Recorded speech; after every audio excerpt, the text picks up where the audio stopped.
Greetings, YouTube. Danny Staten here on the Daily Dan Blog. You know I love saying that. So here we go again. It's Halloween time. It's time to get into some good stuff. That's what my friend Dave Sunstorm, he'd call this the good stuff because today I'm checking out the Twilight Zone. That's right, spectacular Twilight Zone comic books. Number one and number two. Boy, I can't wait to jump into these really cool comic books. Check out that thing on the cover. That's going to be great. Check out this cover. That's probably going to be not so great. But hey, everybody remembers the Twilight Zone, so we know we're in for a good time. Right, guys? There is a fifth dimension, beyond that which is known to man. It is a dimension as vast as space and as timeless as infinity. It is the middle ground between light and shadow, between science and superstition, and it lies between the pit of man's fears and the summit of his knowledge. This is the dimension of imagination. It is an area which we call the Twilight Zone.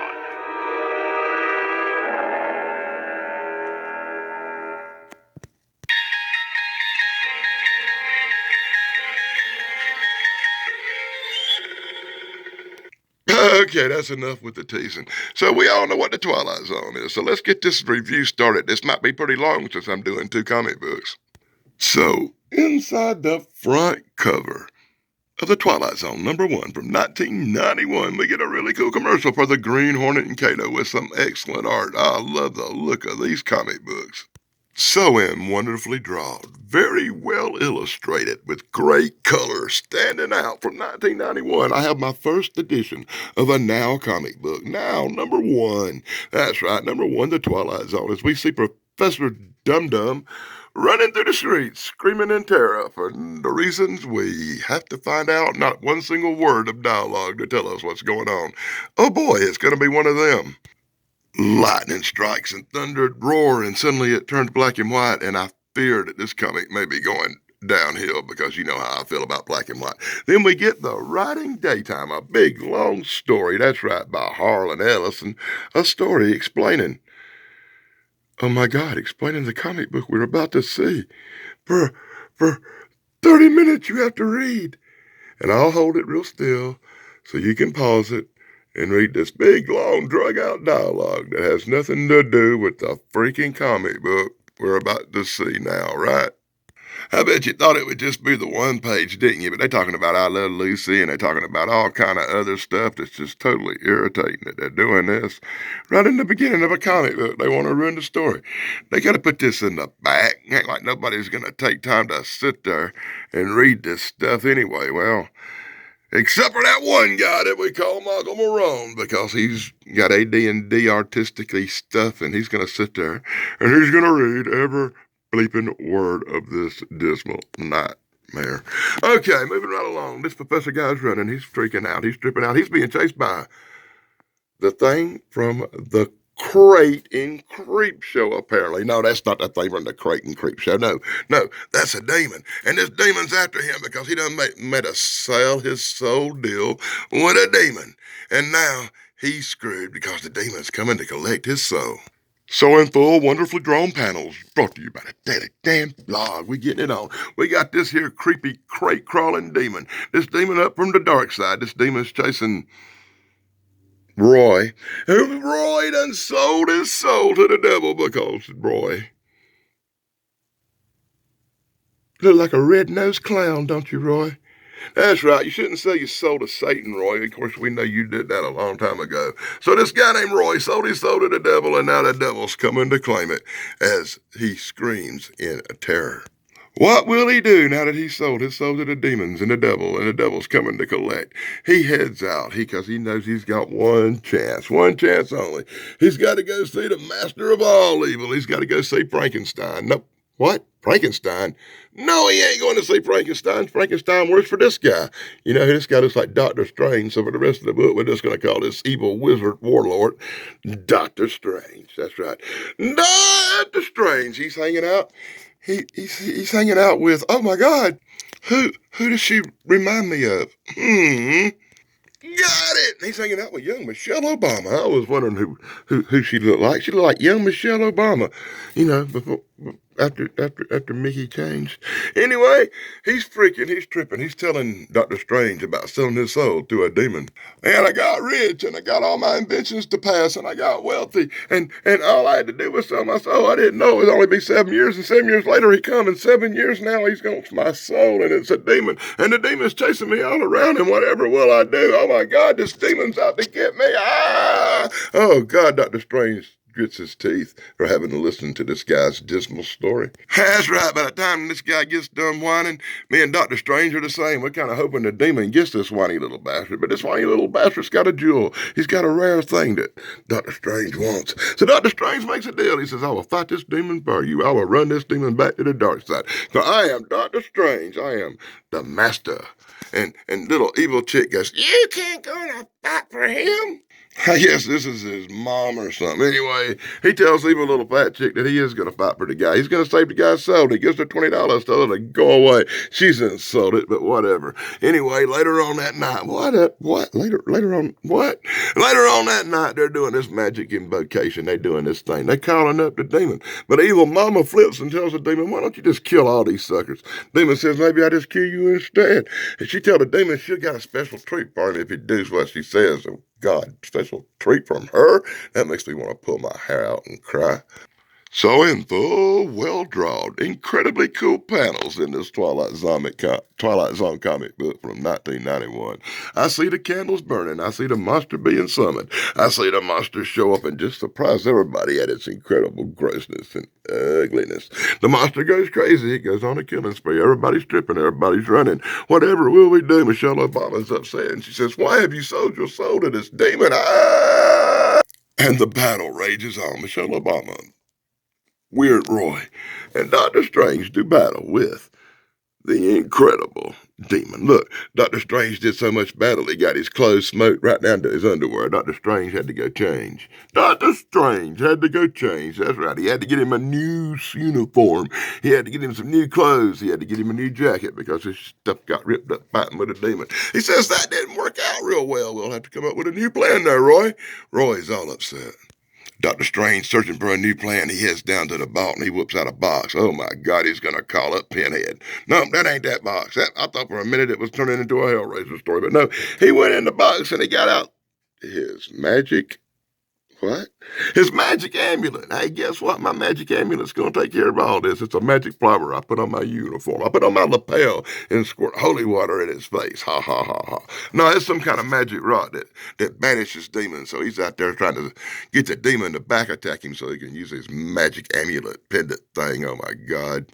Curse splash and curse splash. Oh, Hazel, no. Look, the demon has showed up. The demon's destroying stuff. The demon's trying to smoke that ass. Michelle Obama's running. Roy's running. The demon is held at bay. The demon is held at bay by Dr. Strange and his magic rock. What? His crystal, his rock, his stones. That's right, Dr. Strange has the diamond of destiny, I guess. As he goes one-on-one with this evil monster, this horrible horde, this horrible creature, he tears it up, he takes it down. They're going to do battle, yes, yes. I am Dr. Strange, I will not be defeated. Ah! I hate this comic book. Yeah, I really do, the demon really sucks. Anyway, Dr. Strange is casting spells, his eyes going red. Dr. Strange is using his magic crystal stony thing and send this thing back to the dark side. Oh my God, I'm crying. Info panels brought to you by the Daily Dan blog. Monster go poof. Monster's gone. Monster turned into a little stinking smoky thing that went in the box. And Dr. Strange says, you owe me one, with the demons in hell being all happy with other demons. Oh, my goodness. Dr. Strange, you are the man. Michelle Obama gives him nookie. Roy laughs in happiness. You saved me. You saved me. Don't worry, Roy. I'll take care of you, brother. Now you got to deal with me. Don't worry, Roy. You're not going to have to bend over like usual. It's strictly business with Dr. Strange. That's right. I'm going to give you a hat. I'm going to give you a trench coat. I'm going to put you on the case. I'm going to turn you into the Night Stalker. And you're going to be a superhero, Roy. A superhero. You hear that, Roy? You're a superhero, you goofy bastard. And then we get another dismal nightmare of reading where we can enter the Twilight Zone douche mailbag. That's right. All these incredibly long letters drawn out to a comic book that just now existed. How did they know to write the letters? How did Good Luck Willie, you goofy bastard, know to write letters to the Twilight Zone comic book if it wasn't even out yet? Oh my freaking God. I guess everybody knew this comic book was coming out in 1991 because they all wrote letters to me in this long, drug out, dismal, freaking nightmare of a comic book that I had to sit through. And if you think I'm going to sit here and read all these freaking comments from all these goofy Twilight Zone geeks, you're totally mistaken. But Michael Marone, I hope I went slow enough that you could pause it and read every line. And here's some sneak peek at the next Twilight Zone comic book that we'll be taking a look at here in a second. Oh, God. Boy, this is horrible way to end a comic book. And then you get an ad for Kato. Kato coming soon. The Bruce Lee is Kato's story in a comic book that I never saw. And other innovative titles. Cool. From Now Comics. I want that Married with Children. I'm going to be looking for that. Well, guys, I have to ask Dave Sunstorm. Dave, was that the good stuff? Let me know in the comments below. Thrash, was that the good stuff? Hey, Golden Ranger TV, Pat McCormick, was that the good stuff? I want to give special shout outs to Pat McCormick at the Golden Ranger TV, Thrash Pondo Ponds here on YouTube. My friend Dave Sunstorm and his incredible brother Steven Sunstorm. Be sure to check out them good stuff, guys. It's sure as much as BK on the air, as much as Big Guys 45s. And don't forget, you can see me on the Paranormal Highway. So I guess it's time to get on to book number 2 now. If I go a little bit faster through book number 2, it's because book number 2 really sucks and, time and all. So let's get through book number 2. Good stuff, guys. What do you think? So in book number 2, check it out. Author Goofus here, Edward Morrill. Author wrote a book. He's wrote a book about the inner city, seedy life of the underworld. He's done exposed gangsters. Gangsters! Now, this comic book's not drawn like the last one. I'm disappointed. The other one was drawn in a really tight, well-defined art, and this one's in panelly style, old school stuff, and the art's not really that great, and the panels look a little dumb. At least it looks like an old comic book and not like the new glossy, shiny crap. Anyway, he's upset. One of the gangsters shows up and says, "Hey, you look familiar, buddy. You shouldn't have wrote that book about us." Anyway, he's all upset. He goes home he's headed home after his big autograph signing, and he's smoking it up with Kenny Dodson. Oh, God. And full panels brought to you by the Daily Damn Blog. Some people will get the Kenny Dodson joke. Anyway, he heads up to a meeting. He's headed on off to a meeting. He had a meeting with this lady who said, "You're going to have to do more book signings, make some money." Then he heads off to the airport. He wants to get home, but it's taking forever. He said he was going home. I swear it did, and he just ain't got there yet. But he's being stalked by one of them gangsters he wrote that book about from the Elvis crew. "But you won't with some money there, buddy, take my name out them books." Nah, anyway, they get in this big argument about them books, him and this goofy bastard right here, and this goofy bastard pulls a knife on him and tells him just to get out. So, he's all upset. Finally, he's on a plane. He's meeting up with this chick that looks like Irma Bombeck. Anyway, he's meeting up with her, and he's talking about his book on the airplane. Is he ever going to get home? How far does he live? He done went through all that. Now he's on an airplane. Hey, where does he live, Bombay? And then we get an ad for a Married with Children comic book with the Bundys. Oh my God, and they're reading this crap, I bet you. You could have had a Married with Children comic book from Now Comics in 1991. You know how much more I want this comic than the piece of shit I'm reading right now?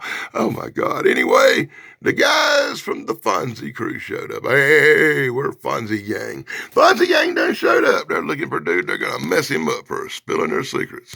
So in full dismal nightmare of panels on this second comic book, I totally recommend you stop the video now and just end it here.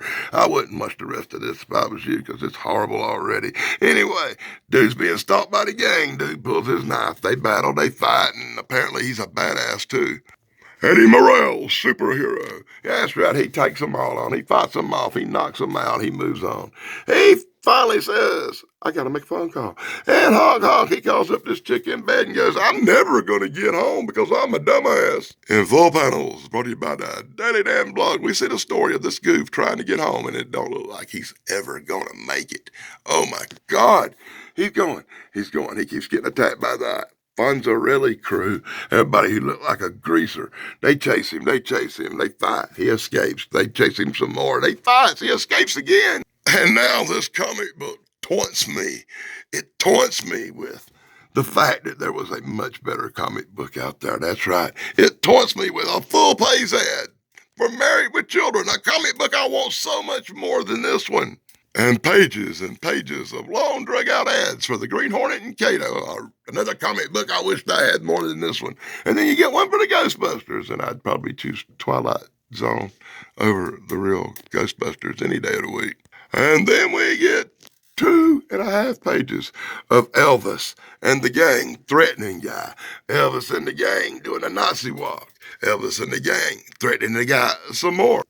And some more, and some more, and some more. Keep threatening him, he's gonna get mad. He's gonna rip off his shirt and turn into Super Eddie. Out of nowhere, he produces a knife with magic. I'm Super Eddie! And I run and I attack, and people go, no! And he runs, and he runs, and he runs from the scene of the carnage that we're not gonna see. And he runs right into the other gang with Bluto, Mike Bleasy, and Little Moggs. And they're all over here attacking him. And they pin him to a tree and they're threatening him. And he talks his way right out of it because it's a Twilight Zone comic book and he has the gift of gab. Oh my God.